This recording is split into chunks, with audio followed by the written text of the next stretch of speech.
Dubai మహానగర వ్యవస్థాపకుడు షేక్ రషీద్ను ఒకసారి మీ దేశ భవిష్యత్తు ఏంటి అని అడిగినప్పుడు ఆయన ఇలా చెప్పాడు. మా తాత ఒంటె మీద, మా నాన్న ఒంటె మీదే ప్రయాణించారు. నేను మెర్సిడీస్ బెంజ్లో ప్రయాణిస్తున్నాను. నా కొడుకు ల్యాండ్ రోవర్, నా మనవడు అంతకంటే ఖరీదైన కారు వాడొచ్చు. కానీ నా ముని మనవడు మాత్రం మళ్ళీ ఒంటె మీదే స్వారీ చేయాల్సి రావచ్చు అన్నట్ట.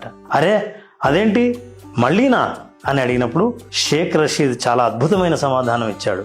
మీరు వినండి. కఠినమైన కాలం బలమైన వ్యక్తులను తయారు చేస్తుంది. బలమైన వ్యక్తులు సులువైన జీవితాన్ని సృష్టించుకుంటారు. సులువైన జీవితం, సునాయాసమైన కాలం బలహీనమైన మనుషులను సృష్టిస్తుంది. మళ్ళీ ఆ బలహీనమైన మనుషులు దృఢమైన జీవితాలని సృష్టిస్తారు. ఇది చాలా లోతైన విషయం. చరిత్రలో కూడా ఇందుకు సాక్ష్యాలు ఉన్నాయి. ఈజిప్షియన్ల కాలం కానీ, గుప్తుల కాలం కానీ, లేదా బ్రిటిష్ కాలం అయినా సరే ఎన్నో సామ్రాజ్యాలు